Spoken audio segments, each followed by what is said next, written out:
we go. Hello, everybody.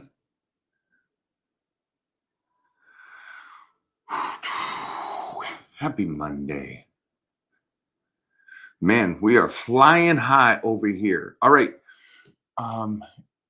Just an update on Expo went crazy good this weekend.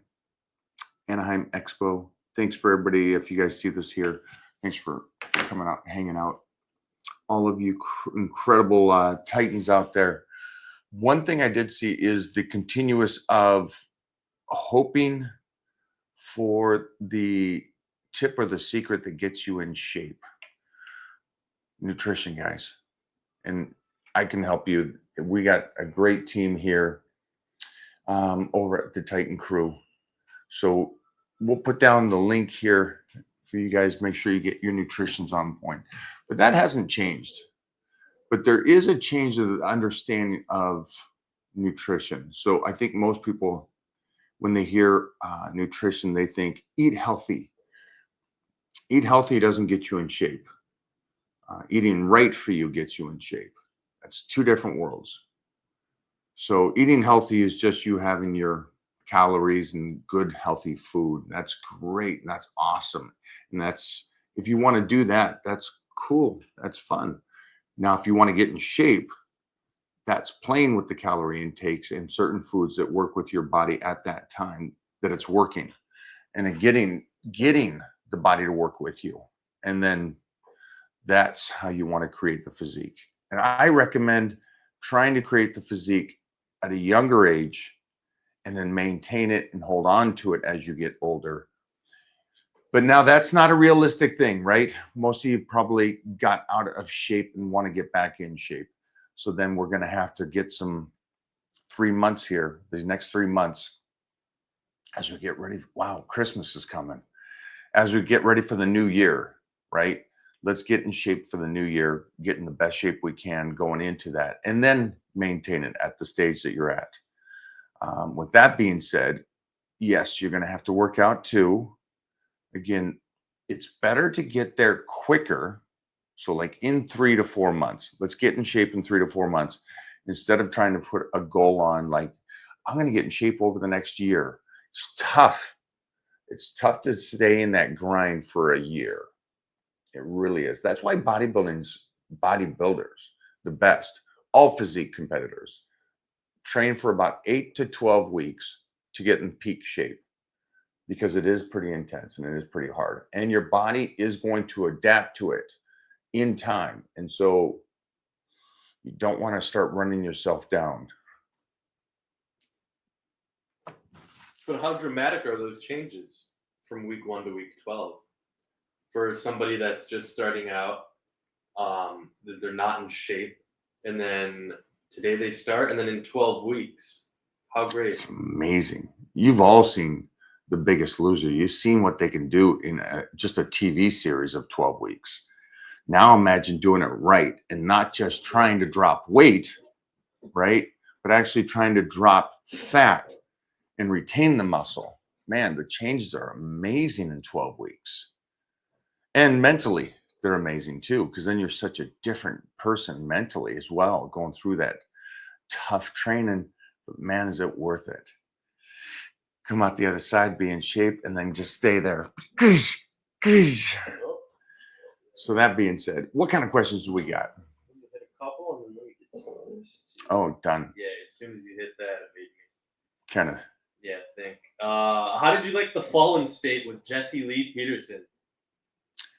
Is Fallen State his podcast? That's what it's called. That's the name of his show. I love Jesse Lee Peterson, and he's fun. He's fun. He's a bright guy, and he's playing both sides. He'll have a discussion, but at the same time, he's trying to get some clicks and some bites, which is fine with me. And the words he uses is great. But he's a good cat, man. He's a good cat. And again, I find these guys that I'm around, these old school cats, there's a lot of,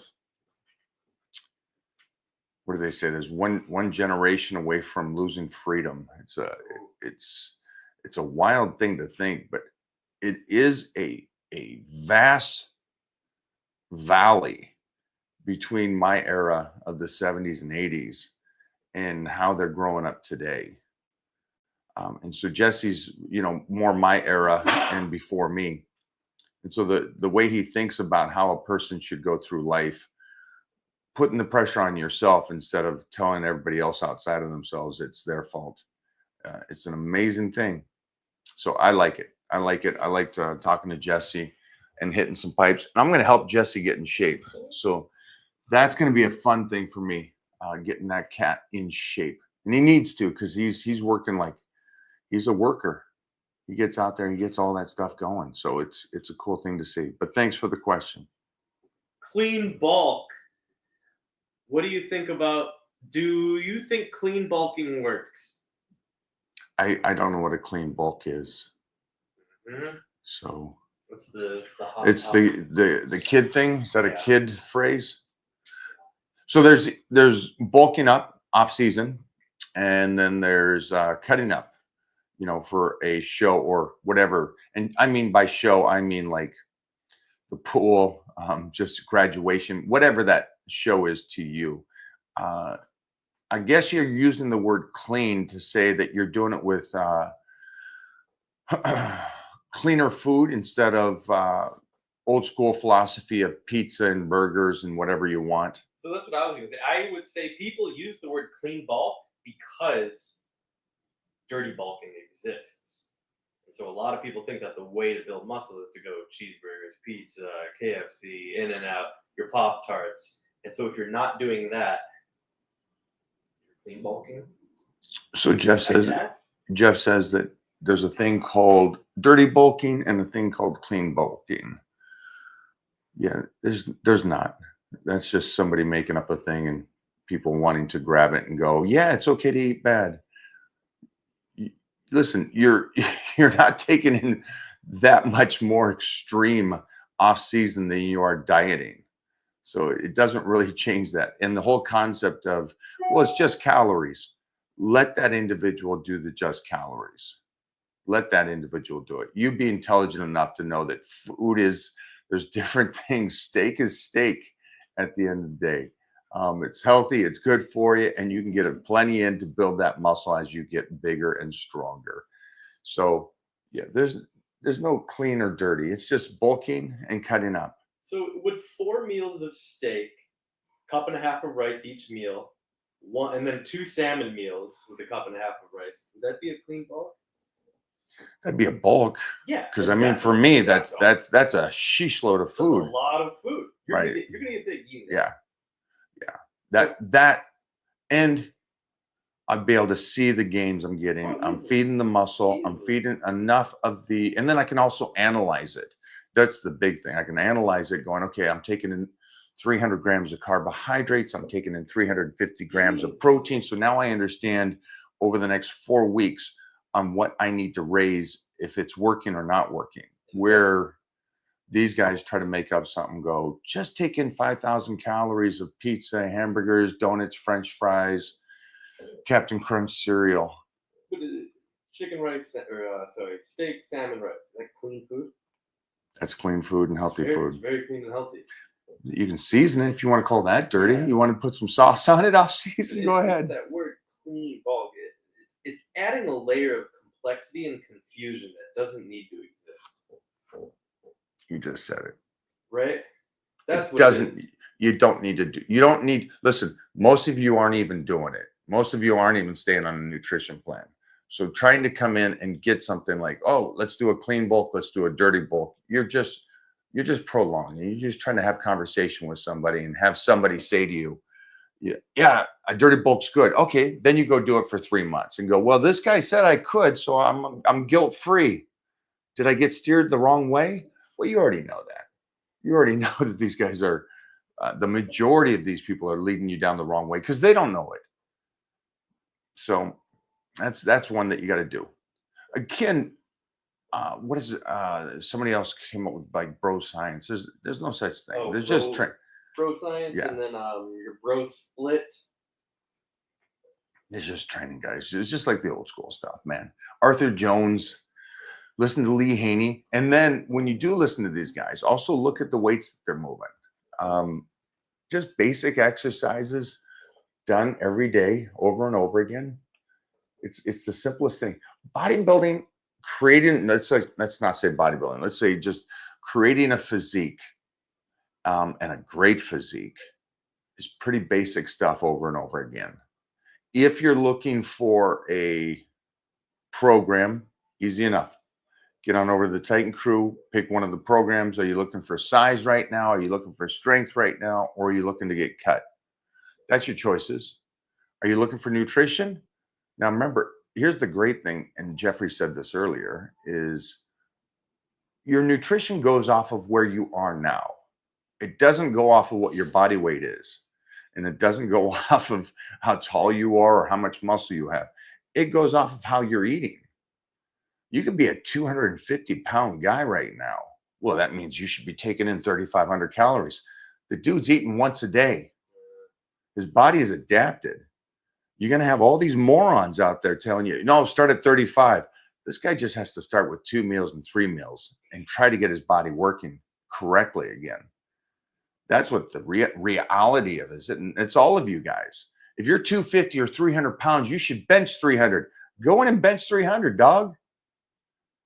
Again, it's where you're at right now. Maybe you can't bench. Maybe you can only bench 1 plate. Go in and work out from where you are right now. And any weight that you lift heavier than you did this last month is heavier weight for you. So you're lifting heavy weight, actually. Good for you. You're lifting it for you. And that's the same with the calorie intake. Calorie intake goes off of where you are, not what your body weight is and your height and your muscularity and your leanness. It goes off of what you're doing. You know how many guys I saw over the weekend? Tons of monsters, my size guys, talking about they fast 3 days a week. The other 2 days, they do only 2 or 3 meals only at night. So there's a whole new world of dieting right now. But for you youngsters, if that's what you follow, you're setting yourself up to fail. You teenagers and 20-year-olds need to be eating food. You don't need to be fasting. You don't need to be carb depleting. You need to be training.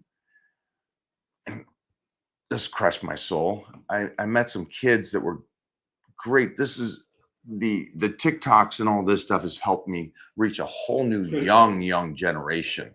And these kids are so into lifting. And on top of that, they have these new woke parents that are teaching them, like, stay away from meats, don't lift heavy, don't go to the gym too much, don't eat too much. Yeah, it's very a fragile style of lifting or healthy living. And what I'm seeing too is these kids would come up to me at the expo this weekend and they were 17, 18 years old on T. 17, 18. Prescribed? Because No. they were clinically deficient? No, they saw these people online and then they get up. Because I go like this. I can say, listen, you got a good foundation. You're looking good. You're 18. You're here. You're asking intelligent questions. You're 18. Stay away from anything. You don't need it. You're 18. You're in your teens. You're in your 20s. You don't need it. You're on T. You're already there. And these guys are like, well, here's the scoop. I've already started. And I'm like, my heart breaks for you. Because you're setting yourself up to fail. And it's why, because these social media, again, not athletes, that they have never been tested. And tested means in the trenches of being on stage with other individuals. So, and making it to the pro ranks and being great at the pro ranks. That's what I'm talking about. Yeah, I mean, you get gift cards now for turning pro. So don't tell me the pro, well, he's a pro. They're giving the shit out. So don't do that stuff.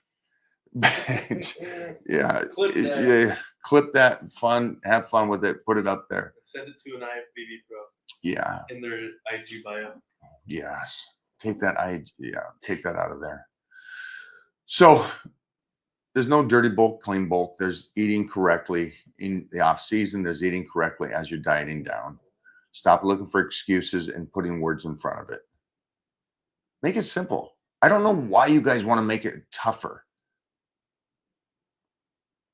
But I guess, no, I think I just answered my own question. That's society today. Society today, you guys look for things to complain about. You look for things to be mad about on social media. If somebody says something, You're not listening to what they said. You just want to rebuttal and yell at them. So I do understand why you're trying to put clean in front of a bulk or a dirty in front of a bulk. You're trying to make it. God dang, man, that's a tough way to live. I'd simplify things. Calorie surplus, calorie deficit. Understand what you're doing on the surplus. Understand what you're doing on the deficit. Is your training working? Is it not? Okay, then let's analyze that and figure out why it's not working. Make it simple, guys. All right, Jeffrey, give me another one. Proper calorie surplus.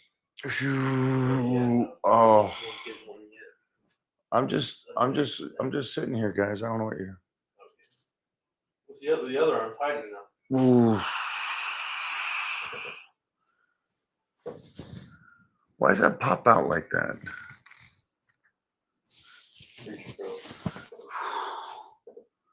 This always reminds me of Arnold. I know this is the best bicep you've ever seen, but you know.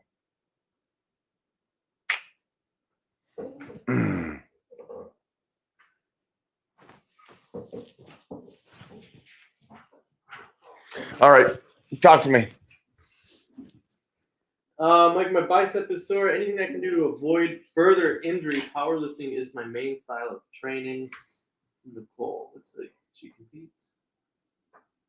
Well, if it's sore, right? Is that what you said? Yeah, I'm guessing. I guess are you meaning a different word than sore? You tweaked it? Yeah, she's using sore. Yeah, because sore is just muscle soreness, which is fine. So yeah, if you tweak your bicep, do take it easy a bit because you got your deadlifts and stuff that you're doing. Take it easy on the secondaries for a little bit. It's my recommendation. Where are you in your training too? Let me know that. Can we train a movement or muscle 3 times a week? Thank you. You're welcome. Yeah, it's a great question. Can you recover training that muscle 3 times a week? And recover in the sense of that. What is the goal? Are you training it for an athletic sport? Are you training it just to get movement as you go through life and age? Or are you training it to build it, get stronger, and develop muscle? So those are the questions you got to answer first, and then go from there, right? I can't train my chest twice a week. Yeah, because I smashed my chest, and so if I hit it on Tuesday, I can't hit that thing until the following week easily at this stage of the game. Legs have a better chance of recovering because legs, we focus just on the range of motion and some heavy ass weight. We don't do 20s rarely. On those days, man, we Fun days. yeah, it's a 2-week recovery. So it's just recovery. So ask yourself, anybody here on this is a great question. Can I train a body part 3 times a week? Can you recover from it? And what is the goal for training it? Those are the questions you need to ask yourself. My thought would be probably not. Just looking at the photo, it doesn't look like you got much framework on the development. And I would always go with some kind of framework on the body as you're building it. That way you know that 2 things are happening. You're getting the connective tissues getting stronger and stronger, and you're building some muscle for the future. So I would just keep those 2 things intact, my friend. Great question, though. Great question.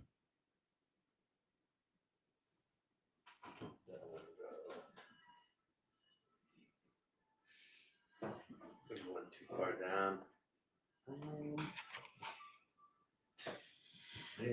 Is it better to be strong and fat or lean and not strong? Whew, you're single. That's my answer. You're single. How many sets or exercises is overtraining? Kind of just answered that. Yeah, that's not a question, my friend. So I'll give you a basic understanding so you don't keep doing this one. The question here is how many sets and exercises is overtraining? I could find a 20-year-old that could do 10 exercises and probably 20 reps per, and it's not overtraining for them. I could probably find a 45-year-old CrossFitter, same kind of thing. And I could find a 20-year-old that can't do more than 2 exercises. It's an individual thing. It's what your body can and can't do. So when you guys ask questions like the previous question, can I train 3 times a week, one body part? Kid, man, that's a lot of work to a body. And can you recover from it? And it's the same thing here. I don't know what you're capable of doing, but there's no photo here. So I'm just going to go off. There's no photo. So I'm assuming that pretty much 2 exercises for you is plenty. Try to overtrain Clark. Oh, You can overtrain Clark. yeah, Clark, you can't overtrain. Yeah, Clark's 62 years old, and you can't overtrain Clark. Good luck. But Clark can outtrain and overtrain every single person that trains with him. So, and I'm talking about a 62-year-old that will run circles around most CrossFitters. And then he'll go play football. And then he'll go play football, take his girl in the bedroom for 3 hours, knock her, you know. So it's like, it's how you set your body up and how you're setting it up. Are you setting it up like how Clark is, where he wants to do a high volume workout and be able to move and groove all day long? That's what it goes to. That's where you get big calves. Train them. And when it doesn't work, train them a different way.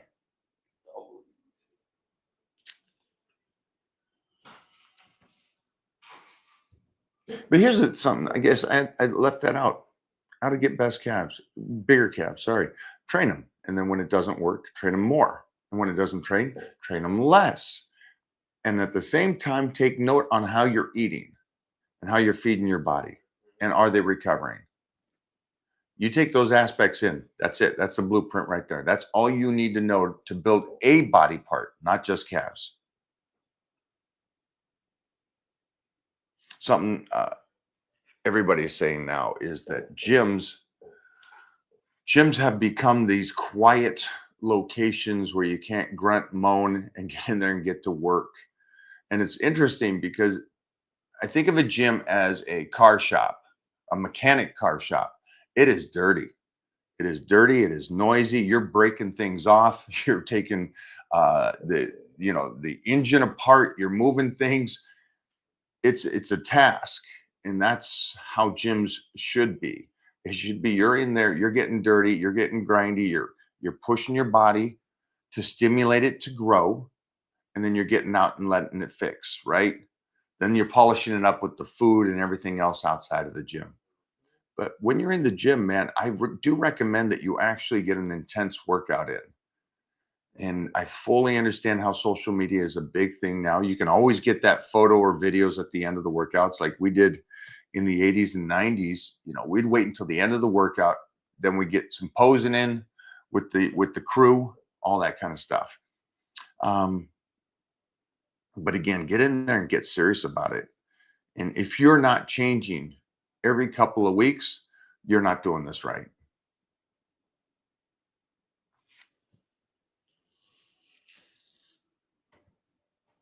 Trying to understand this question. Is your juggling your functional movement pattern training much like the new popular trend of rope flow or mace and club movement to supplement the bodybuilding? He doesn't mean straight up. He doesn't mean you're doing that to work and no. I'm trying to really, before we go there. Yeah. There's something else going on. You want to read that again for him? Yeah. No, it's just for fun. I like juggling. It's not on like week 9 of power bodybuilding. You got to juggle 30-second tosses. No.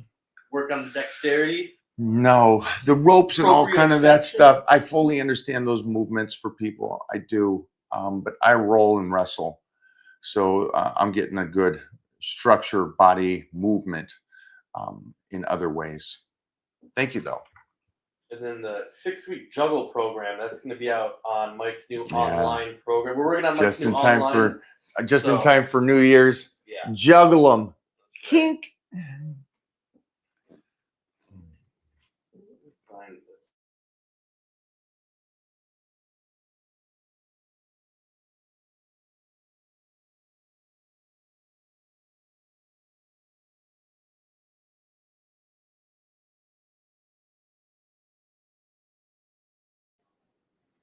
Hey, Mike, thanks for asking my question about being part of the fitness industry. I want to make an impact on people's lives like you have with me. It was never about money or fame. Cool. I love it. Coop, thank you. Drop the first one, though. That's the only thing I would say. You're young. Um,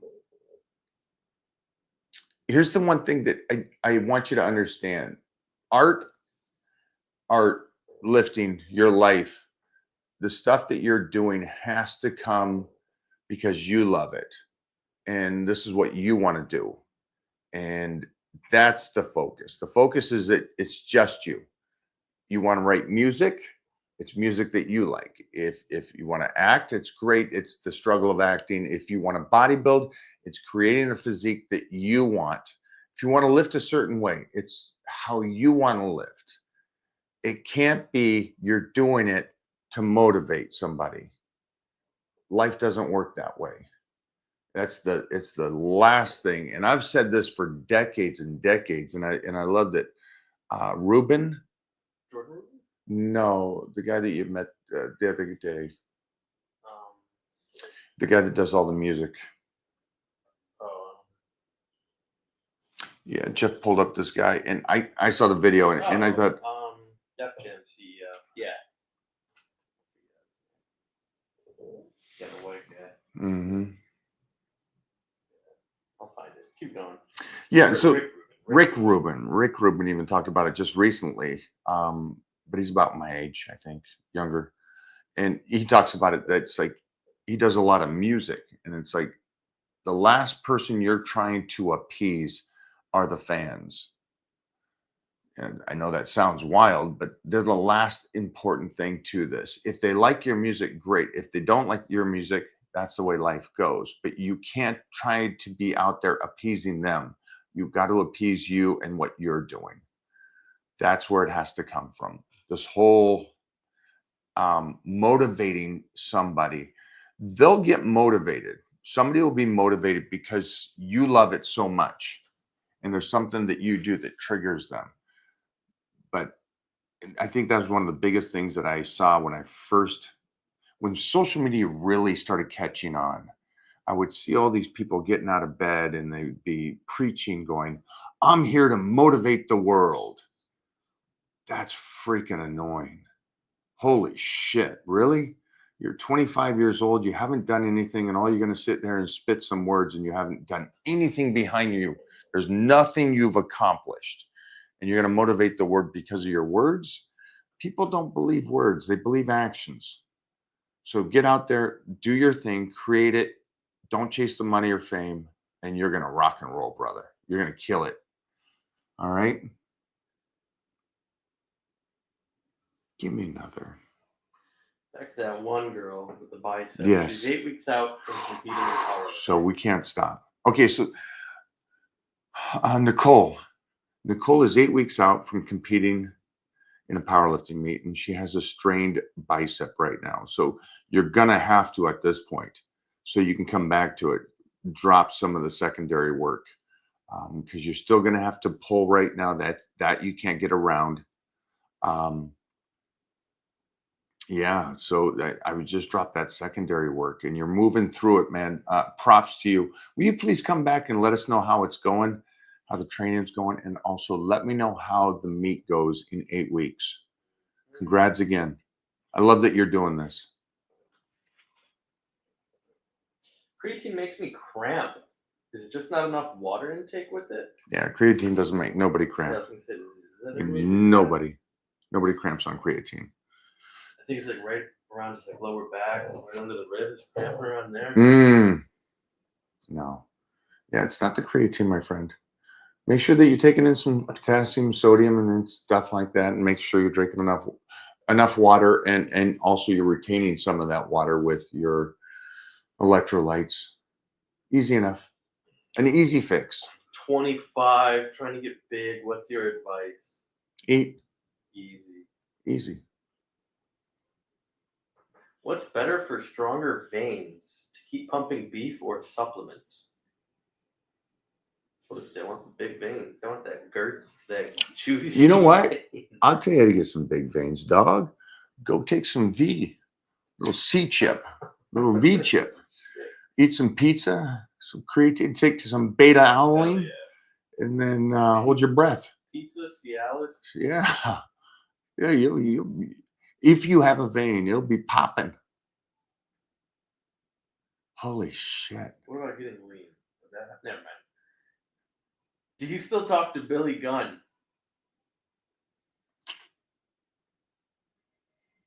Who's Billy Gunn? Yes, exactly. I don't know who that is. That sounds like a made up name. Clip that shit and put that up. hmm Mike, do you think the career path of being a fitness model and cover model is as possible or profitable as when you were doing cover shoots? No, I don't. I think building a social media is what I did, but my social media was the television, doing all these Entertainment Tonight extra shows, the romance books, the magazines. So I was the guy that was doing all this before social media, and social media was that. So now what you got to do is not worry about the magazines. The magazines need us now. Where my day, I needed the magazines. So now the magazines have less than the individual. You can get a kid from Iowa that has 5 million followers and he has just a great personality and a good look. He has the right things to say. Now that kid's built a brand, and the fitness magazines only have maybe 1 million and less views. So build you, and that's what social media is today. So build you, and it's amazing. Social media is so strong and powerful now. If you get a good page, something big, you can make a complete career out of this. And so that's the one cool thing. And I think they talk about this is like college is not necessary anymore. You guys are all talking about it. It's like build your brand, build you, build what you're doing um, as you're doing this. Build your brand. You ever think about visiting army post gyms? Man, it's been so fun doing that for the last 15, 25 years. Had a lot of fun doing that. And we'll keep doing that. But yeah, I've been doing mass longer than 25. Started in 90. So 30 years doing visiting and training with them and doing all that. So thank you. Appreciate that. See how I bypassed him saying, hmm Mike, you ever tried doing keto? I just did it on a cut and it was great. I'm struggling to get back into eating carbs now, though, as I love feeling cut. However, I need to bulk up again. I've done every type of nutritional plan, but keto is just basically a cut of a diet, is what it is. And again, you'd only do that for a short period of time because as soon as you teach your body not to use carbohydrates, that is the last of you. You are on a decline until you fix your body and get the carbs back in. What about the mental aspect that he's talking about? Because now he's saying he's struggling to get back into eating carbs because he loves feeling cut. Yeah, He wants to say social media. that's the issue that you find with the individuals that get cut for a moment because they're starving their bodies from carbohydrates. And so it's a tough one, buddy. I fully understand. You may not understand what I'm going to say or what Jeffrey's saying, but basically, um, society will run away from carbs and then they'll feel like I look better. I'm smaller, I'm frailer, but I'm lean. This is the best. This is the best look. And so now you at a younger age, because I'm guarantee you're much younger than me. You've taught your body to function without carbohydrates. And as soon as you put those back in, just like anybody in the health and fitness world, watch those guys put carbs back in and watch how they blow up. And the individual will blow up and go, see, carbs don't work for me. Well, no, you're the one that changed the body and how it functions. You're the one that changed how it utilizes carbohydrates. So keep that in mind as you start to try to fix your body and get it healthy again by eating carbohydrates. And here's the cool thing, you can be absolutely ripped to the bone as you eat carbohydrates. And I think that's the one thing that society, again, the majority of you guys that don't understand this is that that does happen. And a lot of these people that are walking around, and I saw these guys this weekend, guys that were walking up, looked incredible. And they're like, I'm going to do my first show. And I'm like, your first show? Dude, you look like better than Mr. Olympia's. Mhm. It's like, holy sheesh. And he goes, yeah, I'm at 300 grams of carbs. I'm at 300 grams of protein. And it's like, great job. You could see their bodies are functioning correctly. So you're going to have a little bit of a mental battle trying to get back in there, get the body working again. And you're going to have to be patient with your body, teaching it to utilize carbs again.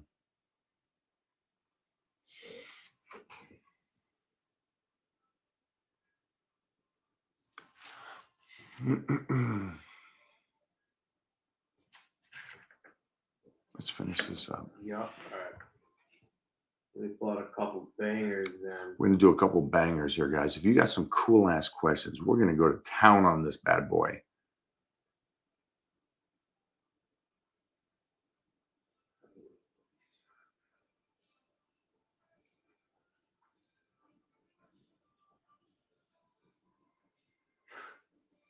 Like, how come no tattoos?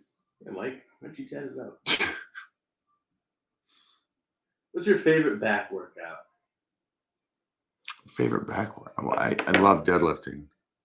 I love feeling that thickness through the back and the whole body from doing the deadlifts, especially this way we found to do it is like absolutely so much stress on the back throughout the whole thing. And we're doing this new thing with our squats too, where we're doing good mornings before we even start the squats. But yeah, I would say my favorite workout is that old school deadlifts, bent over rows, some pull downs, and some seated rows. Done. That's perfect. Boosh. That sounds great.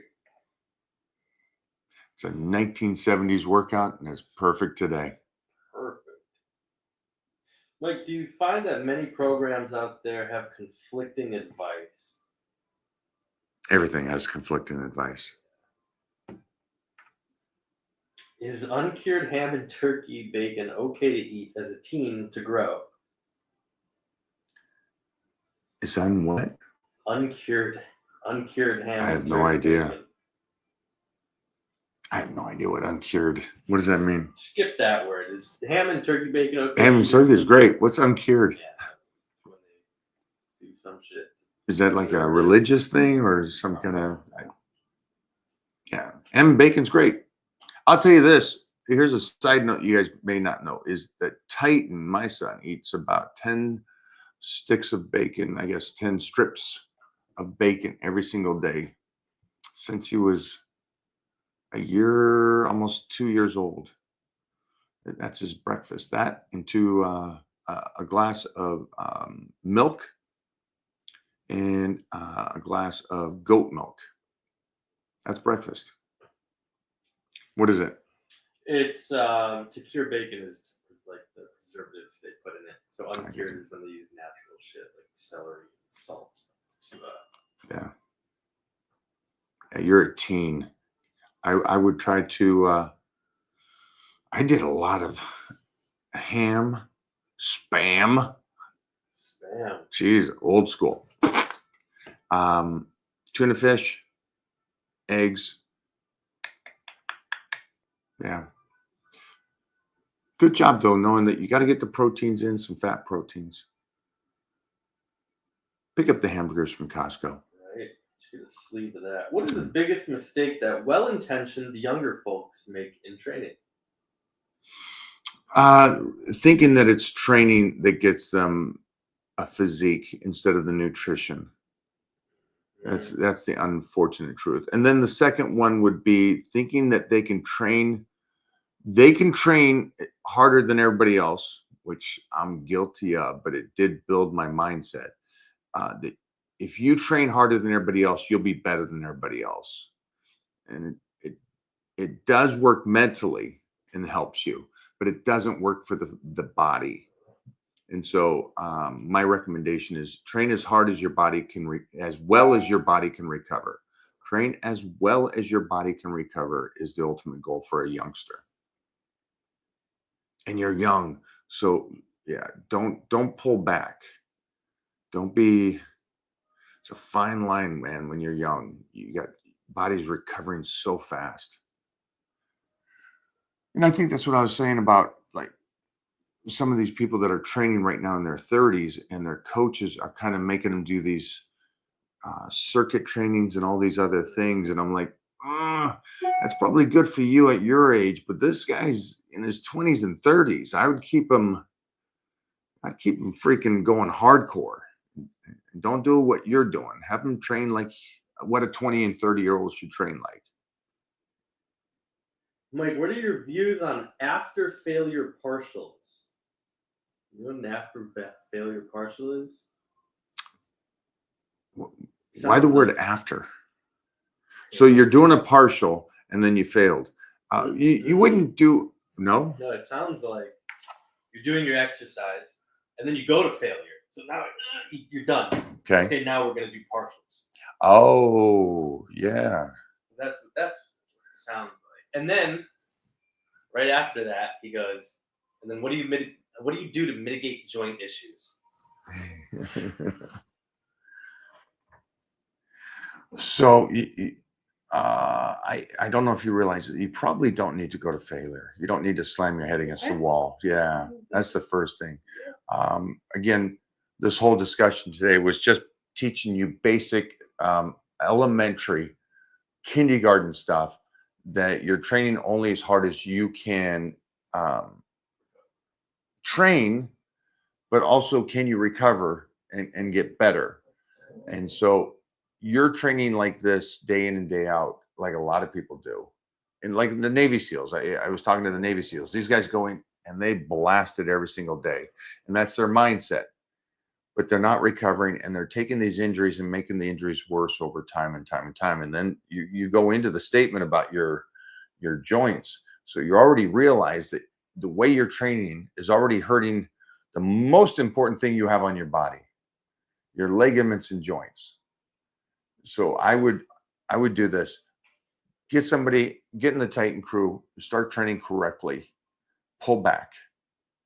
Start training the muscles so your actually body grows and your joints don't get destroyed. Great question though, but yeah, it's just you shouldn't be training you like a lot of people. Why is that? If like for me, I listen to millionaires, I listen to billionaires, I listen to these guys and try to figure out how they move through the day with the least amount of noise and most production, because that's beneficial to me. And I'm not going to tell myself how to do that because these guys are at a different level than me. Why wouldn't you do that with training? Because can I make money or not make money? Okay, I'll still breathe. I'll be alive. You training incorrectly, you're absolutely destroying your body in the future. That's weird to me. That's weird to me that you would listen to somebody that's already destroyed, like the nurse Mike, and go, I'm going to listen to this guy. His body's destroyed in his 30s. What information is he going to give you except everything that he should say is, this is what I did wrong. I read the book. I understood it. I could regurgitate it. I could throw up every information that I just read. I couldn't articulate it into reality. I couldn't use it and apply it. But I'm going to tell you how to do this. Or he should just say, hey, I can tell you what this stuff says. I can't figure out how to use it. That would be a good approach for him. But yeah, a lot of you shouldn't be training yourselves. And here's the thing, man, I listened and listened and listened because I knew that I couldn't ask the right questions in my teens and 20s, even though I was winning shows. I knew there was much more to this, and I was intelligent enough to understand I wasn't intelligent. And I could still learn from these guys that were doing it better than I. And I think some of you, the questions are very relevant to an elementary question that you don't know what you're doing. And before it takes so long and you give up and you just go, I can't change. Carbohydrates don't work for me. Protein's bad for me. Before you get to the stage of going, this shit's bad, maybe work with somebody that can actually help you. That is a recommendation. Doesn't need to be me. Just anybody that can actually help you. Mike just had a week off due to being sick. How do you recommend I approach my first workouts after Ooh. off? Smile, go in, choose whatever body part that you like, and have fun. And just don't go crazy. Don't go crazy. Go and do enough to where, and I'm guilty of this, I'll get back from a trip out for some reason, even though I worked all weekend and Sunday night, I get up Monday and I go ballistic. And I already did that. I already did all the stuff I have to do today before 2:00 in the afternoon. Did I destroy myself for the next day?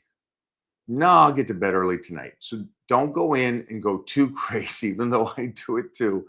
You get too excited. Do it moderate workout. And that way you can come in the next day and the next day and the next day. And I can't fathom how excited you are to get in there, because I know a week off of lifting would drive me mental. I was just talking to Flex Lewis. I was in the sauna and I was talking to Flex, who won the Mr. Olympia 212. Something like that. Yeah, just A lot of times. until they said, hey, will you quit? Because Yeah, you just keep seriously. winning. So I just talking to him and we were talking about lifting, and we're going to team up here in Florida. But he had to take a week off of training because he was doing so much work. And he's like me, man. It's how that helps us breathe in life metaphorically. So taking time off. Ooh, 7. 12 to 18. Jeez Louise, it seems like it was just yesterday. And it's already going to be 8 years. Wow. All right, give me one more of this. Good job today, guys. Good questions. And these questions are good too if your ego can go, okay, I don't know what I'm doing.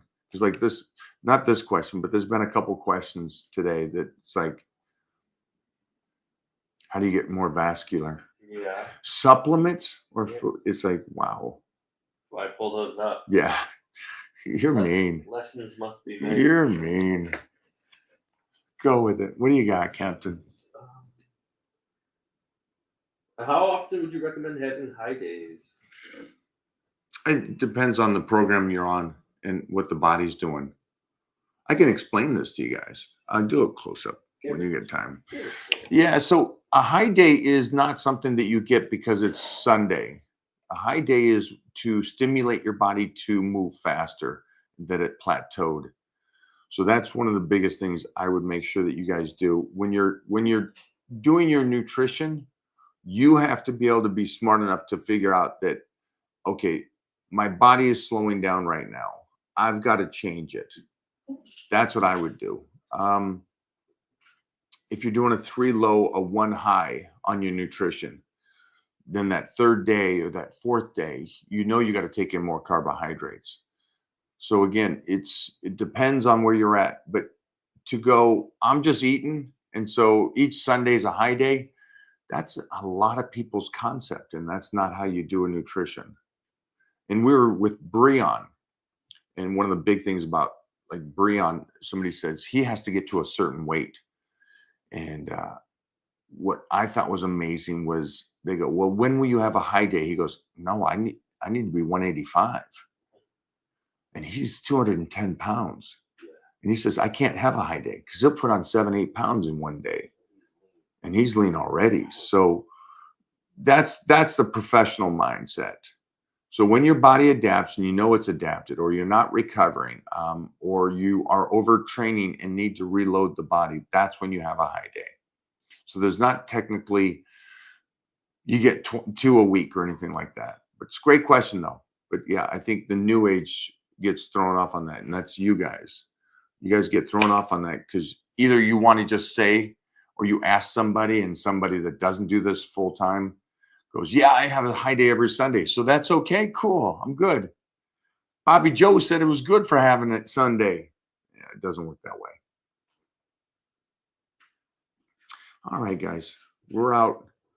Back to it. Thanks for hanging out today.